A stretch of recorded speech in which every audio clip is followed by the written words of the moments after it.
should have the wine before the reading. Spending summers in Randolph in the decade of the 1950s was the greatest gift from my parents to my generation. Can you introduce yourself, Sally? Introduce. Excuse me? Introduce? Okay, sorry. My name's Clover Koopman, and I've lived in many houses in Randolph. Most recently at the very top of the hill. And now this is called just nostalgia.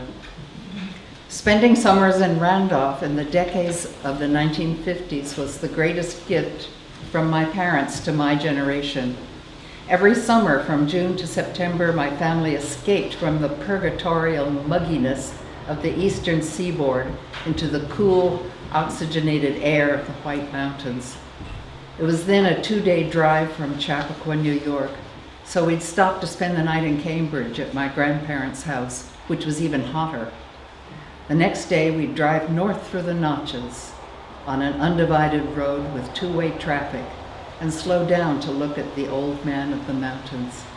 I could feel the cool, fur-fragrant change of air on the skin of my arms. The Randolph of my childhood was a place where all the adults seemed to know not only who I was, but who my parents were, and their parents. Having just arrived in 1949 at the age of 7, I found this confusing, but also reassuring.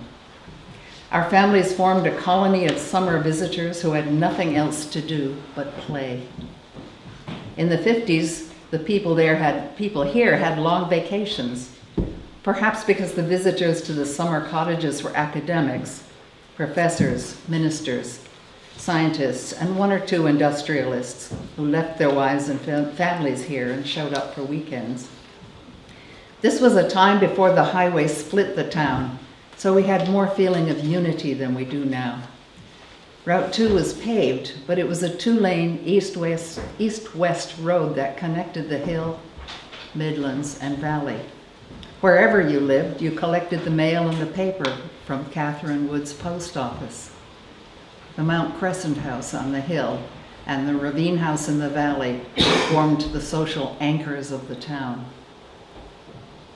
The young people were organized for square dances by Daphne Cross and Peggy Arnold, who taught us how to dance using 78 RPM records and explaining the moves to us.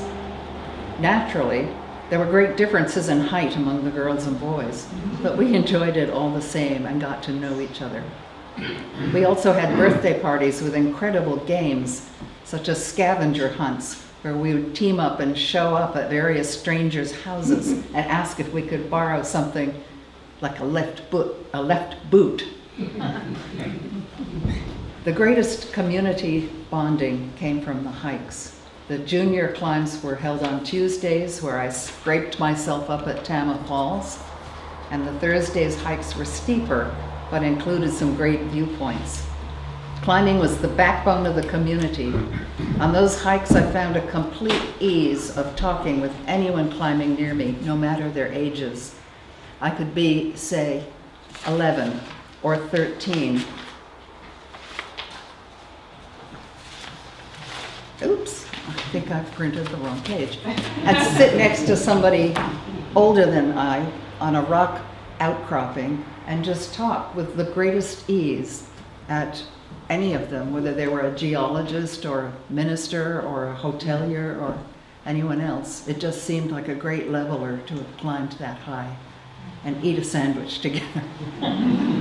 I also had a lot of time for letter writing, and I did lots of it. I wrote copious letters and mailed them with a 3-cent stamp, and that was how we lived in those days. We had a party line and no cell phones, and that was about it. So that's kind of the way we spent our time, aside from dancing and dressing for the 4th of July tea. Oh.